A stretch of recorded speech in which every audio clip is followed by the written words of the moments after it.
E dando início às nossas entrevistas, eu cumprimento o dirigente do PSTU e membro de base do CSP com Lutas, Ciro Garcia. Ciro Garcia, bom dia. Bom dia, Anderson. Bom dia, ouvintes do Faixa Livre. É sempre uma satisfação enorme poder participar aqui dessa tribuna de luta democrática, principalmente em momentos tão complicados como esse que estamos vivendo nesse momento no nosso país. Ciro, muito obrigado por você mais uma vez dialogar aqui conosco no Faixa Livre. Ciro, o caos social no Brasil se amplia na mesma velocidade em que cresce o número de mortes pela Covid-19 no país. Já temos cerca de 2.500 vítimas fatais dessa doença a cada 24 horas, que é amplificada pela tragédia que é o governo federal. Não há liderança, não há responsabilidade, não há sequer respeito ao sofrimento alheio. O negacionismo impera, a economia segue ladeira abaixo e o número de pessoas em situação de extrema pobreza cresce de maneira absurda. Dá para classificar o que está acontecendo no Brasil atualmente, Ciro? Na verdade, Anderson, os dados são mais graves, que isso, porque nós já tivemos, inclusive, agora recentemente, um dia que passou das 4.000 mortes e se estabeleceu acima das 3.000 mortes já há algum tempo. É um absurdo, né?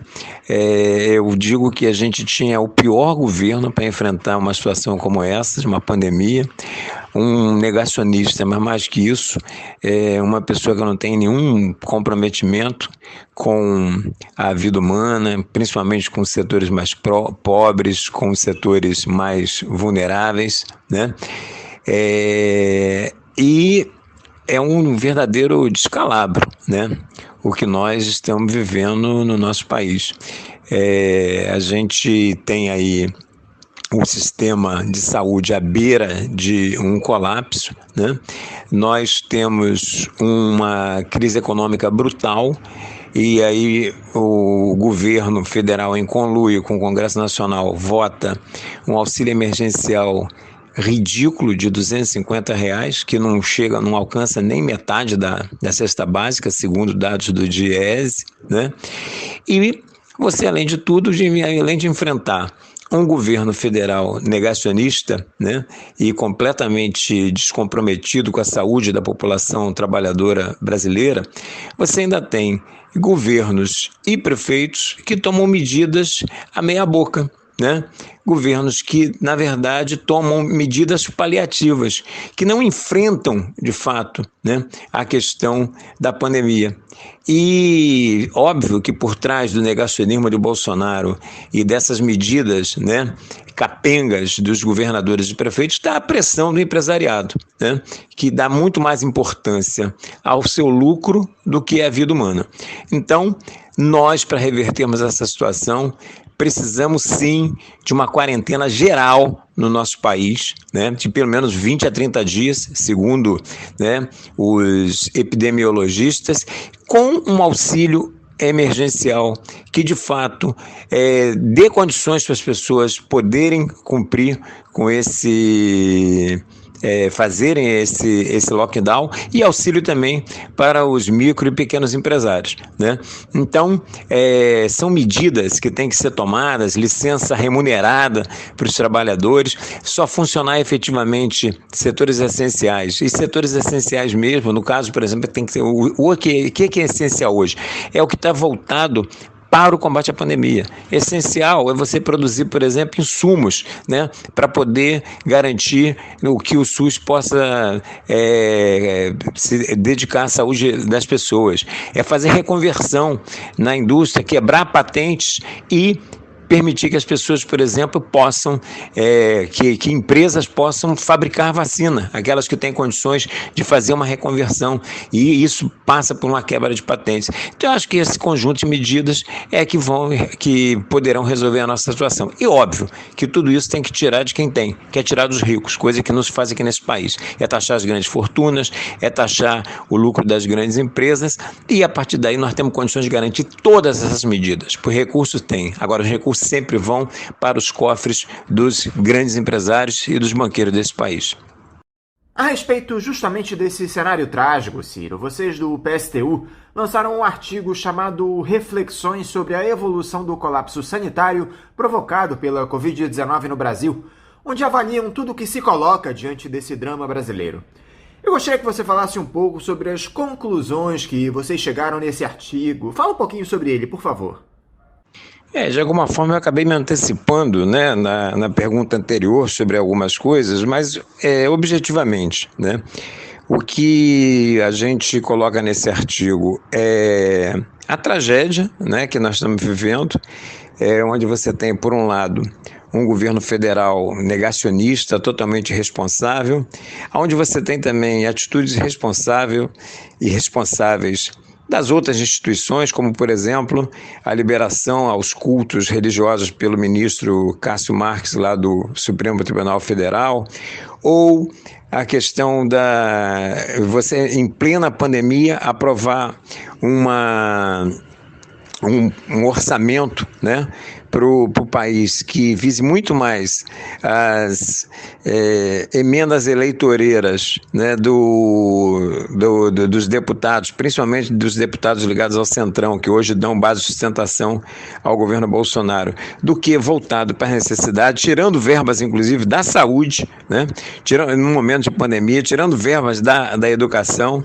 Então, isso por um lado, né, e por outro lado, a insuficiência das medidas que são tomadas por aqueles que dizem, né, que respeitam a ciência, como é o caso do Dória, lá em São Paulo, como é o caso aqui do Eduardo Paes, na Prefeitura do Rio, porque no governo do Rio de Janeiro nós temos um negacionista igual ao Bolsonaro, que é esse Cláudio Castro, né? Então, na verdade, é um governo estadual negacionista, tanto quanto a presidência da República, mas nós temos o Eduardo Paes tomando esse tipo de medidas, né? Que, na verdade, são medidas paliativas, totalmente insuficientes, né? E, enquanto isso, a pandemia só vai aumentando. Então, já coloquei anteriormente, nós tínhamos que fazer um lockdown para valer aqui no nosso país, um lockdown nacional de 20 a 30 dias pelo menos, e garantir as condições para que as pessoas possam efetivamente participar do lockdown. Isso significa um auxílio emergencial decente, não essa esmola de R$250, isso é absurdo, e é tão triste a realidade nossa que a gente vê que mesmo esses R$250 ainda vai colocar comida na mesa de muita gente nesse país, né? A nossa tragédia é muito grande, mas nós temos condições, porque dinheiro existe. Agora tem que tirar dinheiro de quem tem que tirar dinheiro de banqueiro, tem que tirar dinheiro dos grandes empresários, tem que tirar dinheiro dos novos milionários que estão entrando na lista da Forbes em plena pandemia aqui no nosso país, né, para que a gente possa tomar essas medidas. E, para isso, nós temos que enfrentar o empresariado, temos que enfrentar os ricos e fazer com que eles paguem pela crise, né? Mas, lamentavelmente, é muito mais fácil tomar esse tipo de atitudes, ou negar por um lado, como foi o governo federal e o governo estadual, ou fazer medidas demagógicas, como faz o prefeito, como faz o Dória, e, enquanto isso, quem paga é a população, principalmente a sua parcela mais vulnerável, que são os desempregados, que são a maioria, né, da população das favelas, compostas em sua esmagadora maioria de homens e mulheres negras, né, e que passando por todos os tipos de dificuldade. É o problema de uma forçação de barra para se voltar às aulas presenciais, quando se sabe que as crianças, elas são portadores, elas promovem contágio, né? E vão contagiar pessoas da família, vão contagiar pessoas de grupos de risco, inclusive, e ao mesmo tempo não tem vacinação. Ao mesmo tempo, a vacinação anda a passo de cágado porque esse governo irresponsável, criminoso e genocida deixou de comprar vacinas lá atrás, ficou politizando, preferindo brigar com o Instituto Butantan e com o governo em relação à Coronavac. Bom, uma série de absurdos que, se nós estivéssemos num país sério, esse cara não estava no Palácio do Planalto, ele estava na cadeia, que é o lugar que em algum momento eu tenho certeza que ele vai chegar.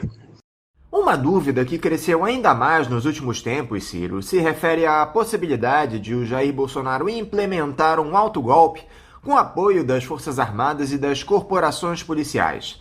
Há quem diga que os militares estão absolutamente comprometidos com a ordem democrática, mas eu te confesso que não estou muito convencido disso não. O bolsonarismo cansa de dar mostras do seu desejo autoritário. É possível confiar em militares se atendo ao texto constitucional, Ciro? Está descartada a possibilidade de um golpe até 2022, na sua opinião? Olha, Anderson, descartada de maneira nenhuma, porque o governo Bolsonaro, ele flerta com o autogolpe desde o dia que tomou posse, né? Mas uma coisa é o Bolsonaro, outra coisa são as Forças Armadas. Eu também, como você, não tenho toda a tranquilidade de que as Forças Armadas estão integralmente comprometidas com a manutenção da ordem constitucional. Eu acho que lá dentro das Forças Armadas tem muitos, né, que flertam com um golpe como o Bolsonaro. Só que para se dar um golpe, Anderson, não basta só a vontade, né, de um fascista como o Bolsonaro, né? Não basta só a vontade do seu autoritarismo, a sua prepotência. O golpe de 64 aconteceu aqui no nosso país, se estabeleceu por 20 anos, porque ele era apoiado pelo empresariado, né? Por boa parte do empresariado, pela classe média, né? Pela Igreja Católica, que promoveu as marchas com Deus pela família e pela liberdade. Ou seja, ele tinha uma base social, querendo ou não querendo, tinha uma base social. Hoje é completamente diferente, cada vez mais o governo Bolsonaro vai perdendo, né, prestígio na população, vai diminuindo o seu apoio e, apesar dos seus esforços, antes de ontem mesmo ele fez um almoço aí com 20 empresários lá em São Paulo e tal, mas teve um setor importantíssimo no empresariado que soltou há poucos dias atrás um manifesto, né, ali contendo pessoas do sistema financeiro ligados ao Banco Itaú, uma série de setores importantes do empresariado, colocando categoricamente um basta, né, em relação a toda esses desmandos, todos esses autoridades, toda essa incompetência desse governo que nós temos hoje lá no Palácio do Planalto. Então, esse conjunto de coisas é que me permite, né, colocar aqui para os nossos ouvintes do Faixa Livre, de que não está fácil. Ele agora mesmo arrumou uma crise, ele se desgastou com as Forças Armadas, porque na verdade ele queria rugir, né, no aniversário do golpe, que inclusive foi estimulado, né, por ordem oficial do Braga Neto, mas no ano passado também, pelo que saiu, o Fernando lá também, né, teve comemoração do golpe. Eles querem reescrever a história de alguma forma, né, mas na verdade ele não queria só isso, ele queria muito mais que isso, ele queria mostrar que o meu exército, né, estava perfilado com ele, e ele acabou se enfraquecendo nessa situação. Ele acabou tendo que ao nomear os novos comandantes das Forças Armadas, teve que engolir, por exemplo, no Exército, um militar que há poucos dias tinha dado uma entrevista no Correio Brasiliense totalmente contrário às diretrizes desse governo. Ele tinha um candidato, inclusive, que era alguém ligado, que atua lá no Nordeste, e ele não teve forças para bancar, ou seja, ele se enfraqueceu, porque tem um setor das Forças Armadas que está começando a perceber que esse governo está indo ladeira abaixo e ela está indo junto. Agora é óbvio que tem o corporativismo, tem as boquinhas, são 6 mil cargos. Nem na época da ditadura eu acho que tinha tanto militar ocupando boquinhas aqui no nosso país. Então, esse pragmatismo também funciona.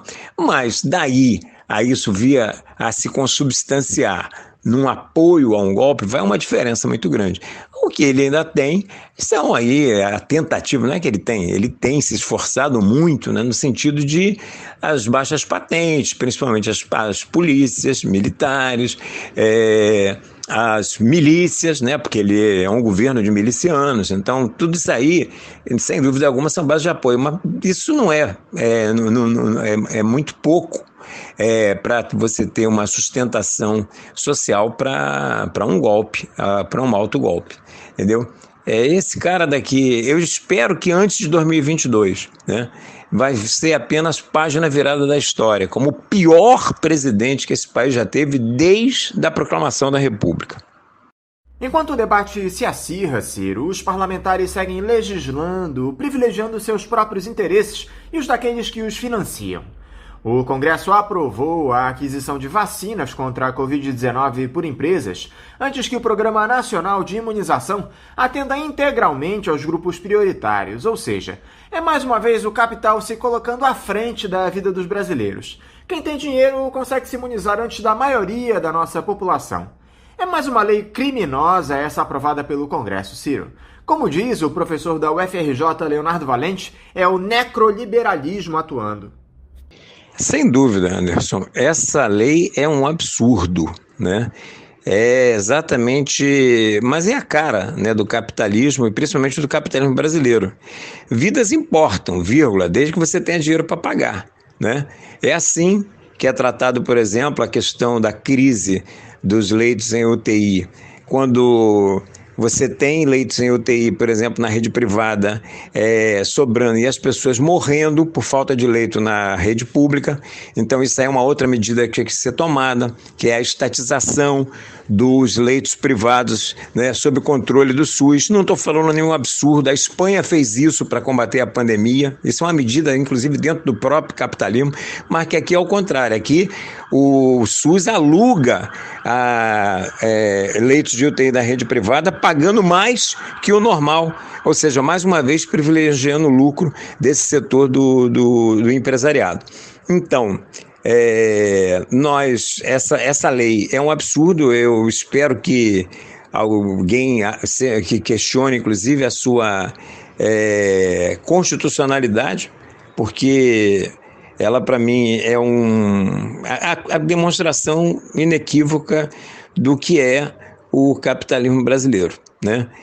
O descaso em relação à vida da população trabalhadora, principalmente da sua parcela mais humilde, e preservar os interesses dos ricos e poderosos. Com essa justificativa, né, demagógica, de que, ao poderem também imunizar seus empregados, estaria ajudando ao combate, né, da erradicação da doença. E quando, na verdade, isso é uma falácia, porque os critérios estabelecidos de vacinação, eles respondem, né, a determinados critérios estabelecidos pelos setor da saúde, né, que mostra prioridades, não só essa questão da idade, de grupo de risco, a questão de quem é portador de comorbidades, bom, toda uma série de coisas.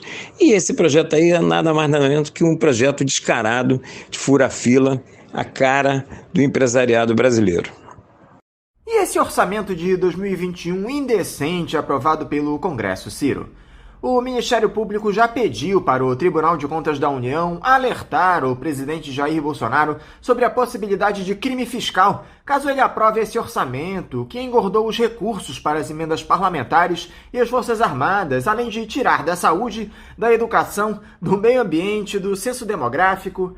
O problema, Ciro, é que o ex-capitão tem feito de tudo para se blindar de qualquer possibilidade de impeachment.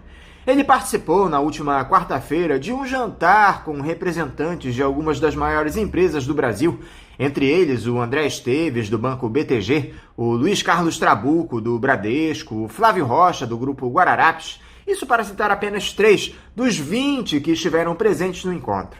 Em um cenário como esse, de tentativa de entendimento entre o capital hegemônico e o Bolsonaro, um impeachment por crime fiscal parece mais conto da carochinha, Ciro. Infelizmente, eu tenho que concordar plenamente com você, Anderson. Na verdade, o Bolsonaro hoje, inclusive, está na mão do Centrão, né? E quem está promovendo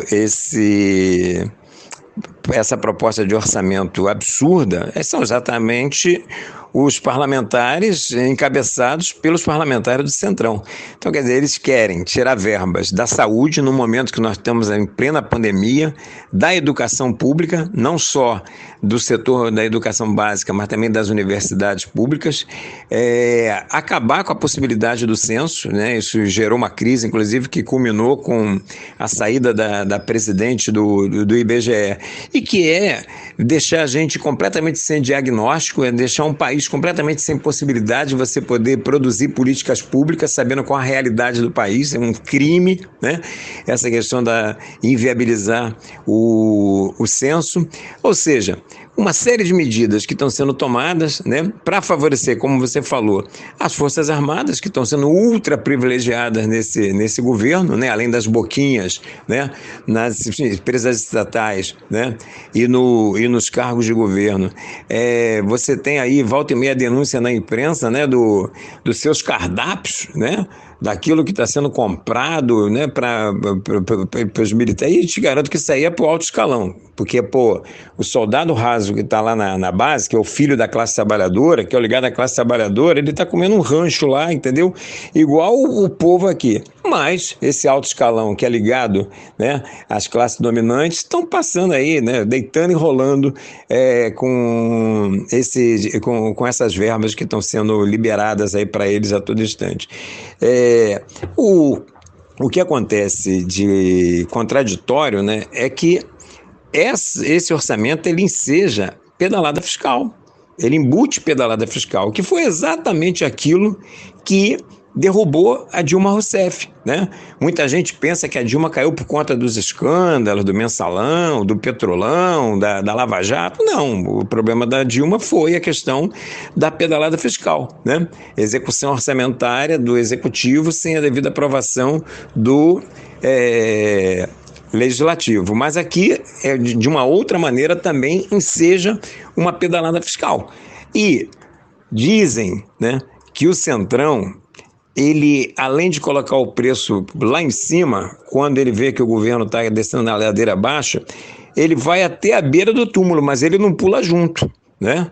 Então, isso aí de que o impeachment está descartado, eu concordo com você que, a princípio, é isso que está acontecendo,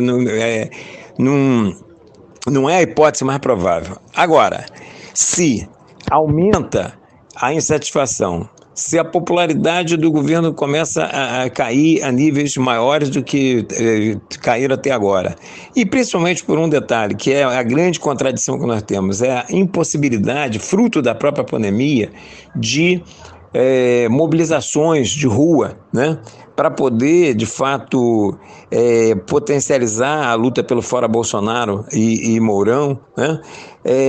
Mas essas coisas não estão dadas. Ali no Paraguai, em plena pandemia, teve mobilizações enormes, entendeu? Nós estamos vendo em outros lugares. Então,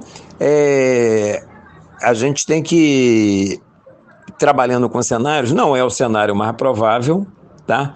Mas nem te diria que é um cenário que esteja plenamente descartado. Nós falávamos sobre desigualdade, Ciro, e aquele ranking da revista Forbes mostrou que, no último ano, 20 brasileiros entraram para a lista de bilionários, que agora são 65, ampliando suas fortunas em 85 bilhões de dólares. Isso em meio a uma pandemia, com as pessoas morrendo de fome e sem auxílio do Estado brasileiro. O capitalismo assume sua face mais cruel em tempos de crise, Ciro. Olha, Anderson, eu acho que a pandemia ela tem servido para demonstrar a única coisa que o capitalismo pode oferecer para a classe trabalhadora, que é a barbárie, é a miséria, é a exclusão social, é o aumento da desigualdade brutal, né?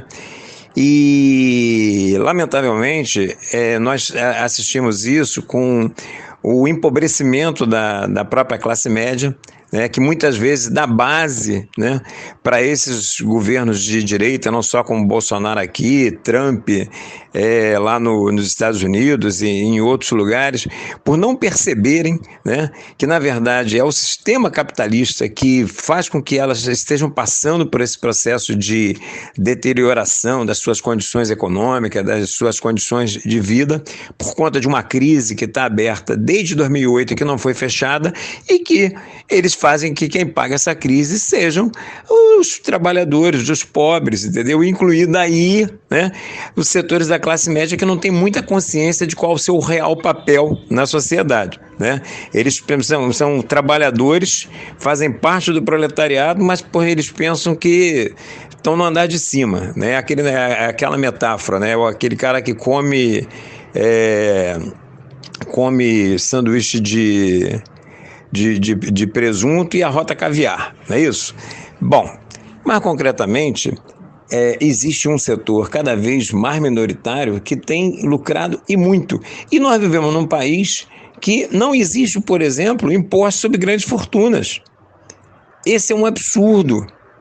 Nós estamos aí aumentando, engordando a lista da Forbes, né, com brasileiros que cada vez mais, um número maior de bilionários brasileiros, e esses caras aqui vivem num país onde não existe imposto sobre grande fortuna. E um país que é um dos mais desiguais do mundo, só comparáveis a países da África, sendo um país muito mais rico, com um potencial muito maior em todo sentido, maior celeiro de biodiversidade do mundo, parque industrial, a quantidade de terras agricultáveis que nós temos, quer dizer, nós temos tudo para ser um país de primeiro mundo, somos um país de terceiro mundo, tá certo? E com uma burguesia que cada vez mais, né, aumenta os níveis de exploração a quase, né, a trabalhos análogos à escravidão, né, com a precarização, com a uberização de diversos setores, né, essa coisa da introdução de novas tecnologias e tudo isso sempre no sentido de, ao mesmo tempo que avilta, né, o mercado de trabalho e as condições, né, de sobrevivência da maioria da população, vai concentrando renda na mão de uma minoria.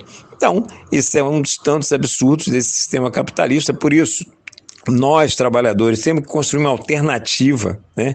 E a nossa alternativa passa pela superação desse sistema. Esse sistema não tem nada, absolutamente nada a oferecer para a classe trabalhadora, né? E por isso nós temos que derrubar esse sistema e construir uma sociedade na qual aqueles que são os responsáveis pelo trabalho, né, possam efetivamente gerir o fruto do trabalho e usufruir do fruto do trabalho, né? Então, uma sociedade socialista, porque dentro do capitalismo o que nós vamos ter é isso. E as pessoas cada vez mais revoltadas e esperando um salvador de plantão, hora de direita, hora de esquerda, hora de centro, hora de não sei das quantas, quando na verdade a classe trabalhadora tem que tomar o destino nas suas próprias mãos. Eu quero te fazer mais duas perguntas, Ciro, a respeito dessas articulações visando a sucessão do Jair Bolsonaro. Alguns líderes da dita esquerda, como Ciro Gomes e Marcelo Freixo, têm defendido a necessidade de alianças com ultraliberais travestidos de centro-democrático, como Rodrigo Maia, Eduardo Paes, ACM Neto, entre outros. Eu queria saber o que você acha disso e quais danos essa retórica irresponsável pode trazer para a esquerda de fato, Ciro. Anderson, eu já coloquei aqui várias vezes no nosso programa aqui no Faixa Livre que a sociedade não está dividida em direita e esquerda, né? A sociedade se divide em classes sociais. Você tem uma classe social que é a proprietária dos meios de produção, que é o empresariado, e aqui eu estou me referindo principalmente aos grandes empresários, sistema financeiro, agronegócio, o grande setor industrial, construtoras, etc. E você tem a classe trabalhadora, né? Que é quem tem apenas a força de trabalho para poder alugar para esses proprietários dos meios de produção. Bom, diante disso, né? Quando a gente fala de esquerda e direita, já começa aí uma coisa muito confusa, né? Porque isso não estabelece critérios claros de classe. A que classes esses interesses estão sendo atendidos, né? Bom, aí a pergunta que você fez, e você já na própria pergunta você também emitiu, né, uma opinião. Eu acho um absurdo essa questão, né, da chamada esquerda, né, procurar o setor progressista do empresariado, ou no caso o centro, e sob essa retórica, né, de uma frente ampla antifascista, uma frente ampla antibolsonarista. Na verdade, o que essa política expressa é, mais uma vez, a tentativa de uma reconstrução de uma política de conciliação de classe no nosso país, que já foi governo aqui, na época que o PT era o governo, onde o PT fez alianças com o MDB, com os partidos do Centrão, bom, com todos esses partidos aí, né? E com um objetivo, que era garantir, por um lado, a governabilidade, mas mais que isso, né? Garantir um governo voltado para os interesses dos ricos e poderosos. O PT se aliou com os ricos e poderosos para dar muito dinheiro para os ricos e poderosos e migalhas para a classe trabalhadora, como Bolsa Família, outras coisas. Teve algumas conquistas parciais? Teve, mas entre o que foi destinado para o andar de cima, para os grandes empresários, e o que foi destinado para a classe trabalhadora, não tem nem comparação. Além do que, nenhuma mudança estrutural. Então, essas alianças, né, amplas com esses setores aí que você bem citou, não vão dar em nada. E, para mim, isso é um desserviço, né, à classe trabalhadora. Eu acho que a classe trabalhadora, primeiro, nós não temos que apostar em derrubar Bolsonaro só no ano que vem nas eleições. Cada dia desse governo à frente, lá no Palácio do Planalto, é mais um dia de ataques aos direitos sociais, aos direitos trabalhistas, aos direitos previdenciários, ao meio ambiente. É mais um dia de opressão às mulheres, aos negros, à população LGBT, aos nossos indígenas que estão sendo dizimados, ao meio ambiente que está sendo totalmente destruído. Portanto, ao invés da gente estar aqui fazendo pirotecnias, né, para uma aliança ampla que envolve setores que são setores que defendem categoricamente os interesses do empresariado, da classe dominante, o que nós tínhamos que estar discutindo era uma ampla unidade de ação, mas para colocar na rua para valer uma campanha pelo Fora Bolsonaro agora.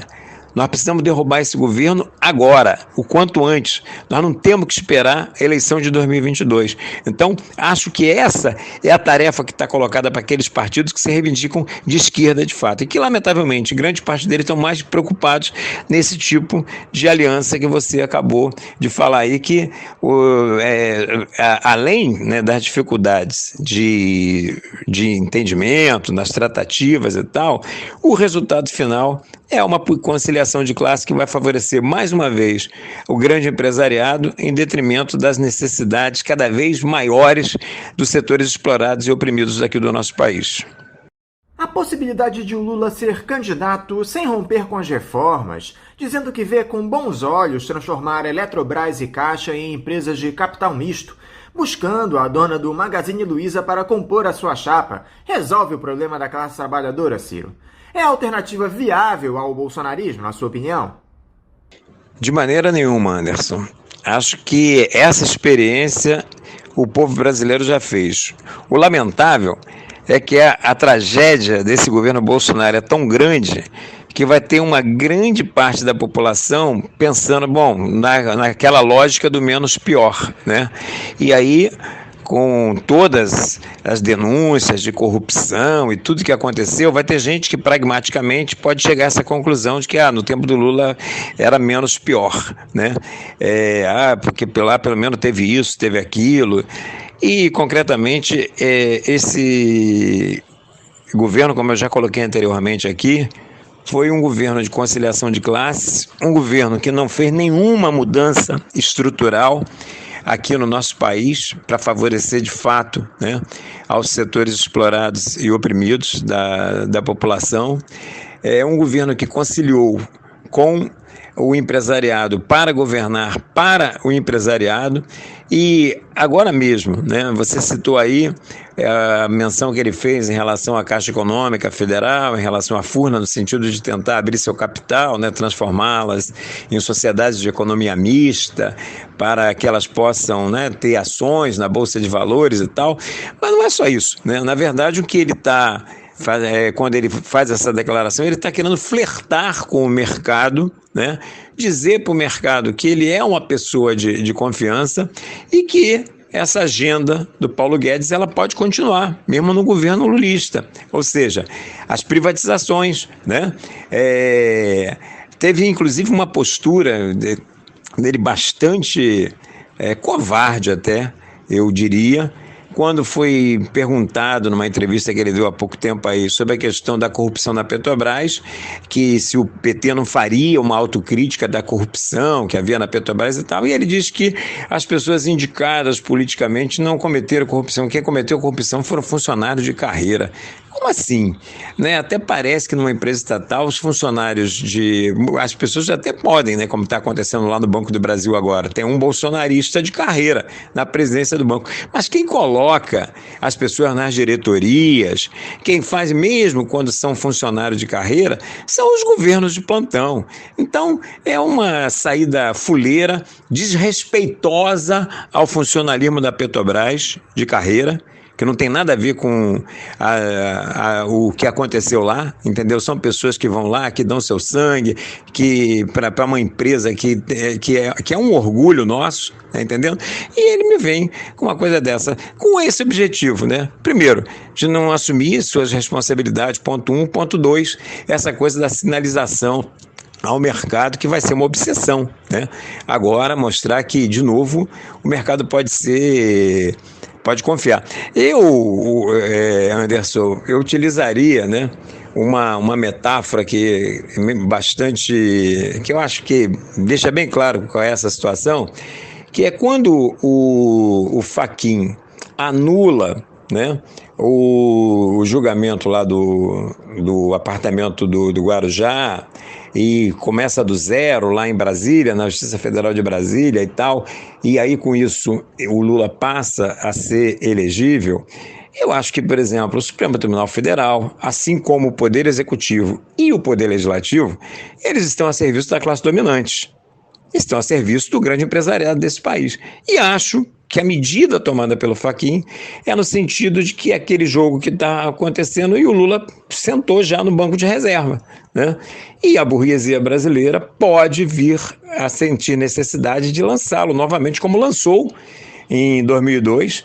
Nós vivíamos uma crise enorme na América Latina. A América Latina era um verdadeiro barril de pólvora e a burguesia pinça o Lula, né, como aquela pessoa que tem condições pela inserção do PT nos movimentos sociais, no movimento sindical, no movimento popular, né, a própria liderança que representava o Lula, forjada nas lutas, né, contra a ditadura e nas lutas que se deram ao longo da década de 80 aqui no nosso país, lançam, né, a figura dele, já um Lula domesticado, o Lula da carta ao povo brasileiro, que na verdade era a carta aos banqueiros e aquilo tudo, para poder segurar a onda. Então, acho que ele hoje está ali no banco de reserva e pode vir a ser uma opção da burguesia do nosso país. Agora, a solução para a classe trabalhadora, jamais. A classe trabalhadora tem que construir uma alternativa de independência de classe, né? Que não passe pela reedição aqui no nosso país de um governo de conciliação de classe que tantos prejuízos e tantos ataques, e que culminou, inclusive, nesse bolsonarismo que está aí, porque muita da eleição de Bolsonaro foi uma rejeição ao PT, foi uma rejeição ao Lula e não propriamente um apoio a Bolsonaro.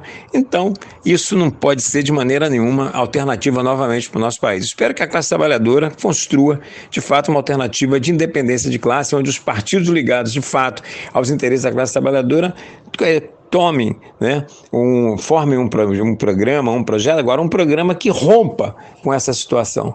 Um programa de ruptura com o sistema capitalista e que aponte no sentido da construção de uma sociedade sem explorados, sem exploradores, que é a única perspectiva de possibilidade de dignidade e de vida, né, com o mínimo de decência para a classe trabalhadora, para a esmagadora maioria da classe trabalhadora. Nesse capitalismo, o que a gente vai ter é a barbárie, independente de quem esteja lá na frente dele. Ciro Garcia, eu quero mais uma vez te agradecer por esse diálogo aqui conosco no programa, te desejar um ótimo final de semana e deixar também o meu abraço. Eu aqui agradeço, Anderson, mais uma vez essa oportunidade de estar aqui dialogando com você, com os ouvintes do Faixa Livre, e como eu já coloquei no início, na abertura do programa, o Faixa Livre é uma tribuna de luta, é uma tribuna democrática e extremamente necessária nos dias em que nós estamos vivendo hoje no nosso país. Então, um grande abraço para você, para os ouvintes do Faixa Livre, e um ótimo fim de semana aí para todo mundo. Conversamos aqui com o